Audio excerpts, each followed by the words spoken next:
Muchas gracias por estar aquí con nosotros de regreso. Antes estábamos hablando acerca de que la gente en esta época tiende a tomar más. Eso también tiene sus riesgos a nivel legal. Hay más gente en la calle, mucho más presa. ¿Qué es lo que puede pasar si se da algún tipo de daño material durante estos días? Especialmente estos días pues que muchos están de vacaciones o es feriado. Vamos a conversar esta mañana con el abogado José Pablo Venegas Hall para que nos dé todas las recomendaciones y nos aclare el panorama y sepamos qué hacer en el momento que suceda. Esperemos que no le pase, pero por si acaso. ¿Cómo está? Buenos días, un saludo a toda la audiencia. Bienvenido. Primero, ¿cómo se determina si un daño, por ejemplo, o qué tipo de daños materiales comunes en estas fechas se pueden llegar a dar? ¿Cuál sería el más común? Sí, bueno, en estas fechas lamentablemente el consumo de sustancias, licor y otras sustancias hacen que detonen en actividades que dañen la propiedad de las personas o inclusive causen lesiones, ¿verdad? Generalmente para estas fechas hay un incremento en lo que nosotros conocemos como el delito de conducción temeraria, ¿verdad? Que es cuando una persona bajo los efectos del licor toma un automotor, motocicleta o vehículo y con ese conduce. Ahora, esto puede escalar en relación a que con este vehículo yo cause un daño a una propiedad, por ejemplo, que pierda el control, ingrese en una vivienda y bote un muro, un portón, una circunstancia así, o lamentablemente en esa misma condición le cause lesiones a una persona o inclusive que ésta pierda la vida con motivo de esta circunstancia, ¿verdad? Eso sería peor todavía. Ahora, Total. ¿cómo se determina si un daño, por ejemplo, a una vivienda, si un daño a un vehículo ocurrió dentro de un contexto festivo o no tiene nada que ver con esto? Sí, esa es una excelente pregunta, ¿verdad? Porque siempre nos preguntamos, ¿puedo denunciar esto o no puedo denunciarlo? Bueno, va a determinar del elenco probatorio que se tenga, ¿verdad? En qué momento sucede, la hora, la fecha y cuál es la dinámica o el contexto del evento, ¿verdad? Esto, por supuesto, va a tener que ser analizado para poder determinarse si hay o no una falta al deber de cuidado o es un aspecto que no puede serle atribuido a ninguna persona, ¿verdad? Pensando, por ejemplo, que uno está en la casa tranquilo y de pronto llega un carro y se le mete a la sala o le bota el portón, el garaje, no sé, la cerca, lo que sea. ¿Qué sería lo primero que tengo que hacer? O sea, en ese momento sucede eso, ¿qué hago? Bueno, dependiendo del resultado, ¿verdad? Si no hay personas lesionadas, si estamos hablando únicamente de daños, hay que llamar inmediatamente al 911, ¿verdad? Ahí se va a presentar el cuerpo administrativo, fuerza pública, policía de tránsito, inclusive la Cruz Roja, para determinar si hay la necesidad de atender a una persona o no, y a partir de ahí se genera la noticia de que sucedió este evento y a partir de ahí la persona dueña de la vivienda puede tomar las acciones legales correspondientes contra el conductor del vehículo, ¿verdad? ¿Qué tipo de prueba tengo que recabar en ese momento para poder pensar en un proceso futuro? Esa es una muy buena pregunta, ¿verdad? Porque en Costa Rica hay un principio básico en cualquier evento de derecho que se llama la libertad probatoria. La libertad probatoria se entiende como cualquier elemento de prueba que derive de una base legal legítima. ¿Qué significa esto? Que es prueba que de donde deriva o de donde se obtiene, pues se puede utilizar en el procedimiento. Entonces, videos, fotografías, el parte policial, la constancia de la llamada al 911, las entrevistas al oficial que realiza inclusive la prueba de la alcoholemia en caso de que no hayan personas lesionadas, si hay personas lesionadas y por supuesto que el dictamen médico, las condiciones de las lesiones, el tiempo de incapacidad y de ahí lamentablemente puede escalar hasta la pérdida de una persona por esta condición, ¿verdad? ¿Dónde se solicita la constancia de la llamada al 911? Eso se hace por medio del Poder Judicial. El Poder Judicial, cuando estamos frente a la comisión de hechos delictivos, donde una persona sale lesionada y se da esta noticia, se puede solicitar una certificación al 911 para que ellos aporten este documento donde se indica la hora, la fecha de la llamada, la persona que llama y cuál es el evento que se está poniendo en conocimiento de las autoridades, ¿verdad? ¿Cuáles conductas asociadas con el consumo de alcohol pueden llegar a tener mayor repercusiones?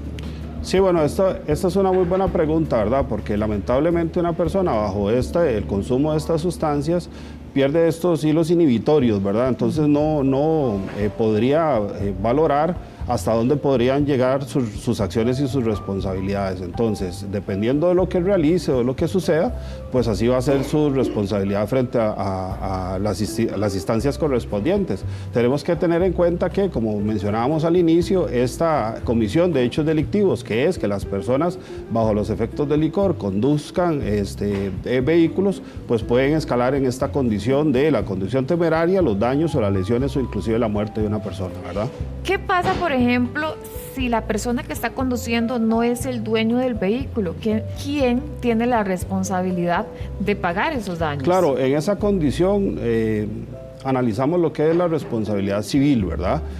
Tanto el conductor del vehículo como el dueño del vehículo tienen responsabilidad, el conductor en materia penal, responsabilidad penal y responsabilidad civil, y el dueño del vehículo en responsabilidad civil, ¿verdad? Entonces, ¿qué hago yo como víctima en caso de que no muera, verdad? Puedo accionar penalmente contra el conductor y civilmente contra ambos, ¿verdad? El dueño registrar y el conductor del vehículo. Cuando dice civilmente, se refiere a daños materiales, a resarcir económicamente. Sí, correcto. Eso es lo que busca, en palabras sencillas, para que me comprendan, es el cobro de daños y perjuicios, ¿verdad? Muy bien. Ahora, en el caso de la pólvora, ¿qué pasa si el uso de la pólvora puede llegar a convertirse en un accidente? ¿Qué responsabilidad legal puede haber de parte de la persona que estaba utilizando la pólvora? Claro, hay que ver cuál es el resultado, ¿verdad? Porque inclusive con el uso de pólvora se puede generar un incendio también. Ahora, hay otros detalles que pueden ser en relación al tema de la convivencia.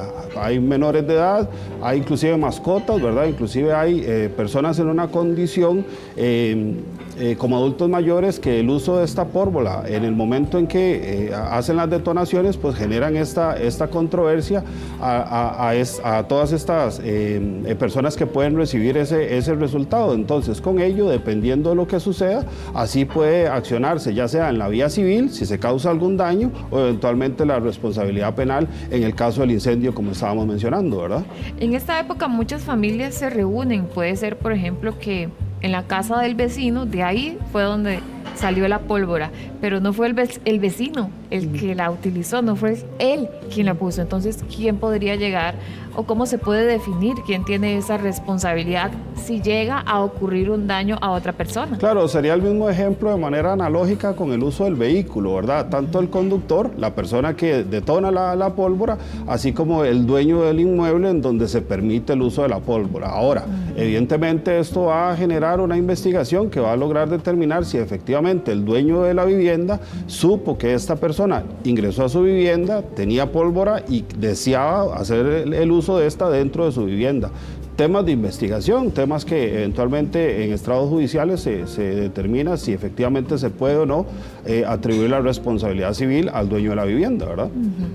¿Cuál es la diferencia que existe, por ejemplo, si una persona pues realmente fue imprudente a la hora de utilizar la pólvora, qué sé yo, utilizó una pólvora ilegal que en realidad no debió utilizarse porque puede llegar a causar estos daños, o si por el contrario tal vez estaba utilizando algo legal, pero por cosas de la vida surgió un accidente y también ocurrieron daños? ¿Cuál es la diferencia? Claro, ahí tenemos que entender lo que es la falta del deber objetivo de cuidado, que es esto de la previsibilidad, de que yo considere que tengo que analizar qué resultados puedo tener con la utilización de la pólvora, sea pólvora legal o pólvora ilegal, porque si ya es pólvora ilegal, ahí el asunto empieza a complicarse un poco más. Pero si se logra determinar que fue por falta de este deber objetivo de cuidado, la responsabilidad igual va a existir, ¿verdad? El tema con esto de la pólvora es bastante complicado porque han habido algunas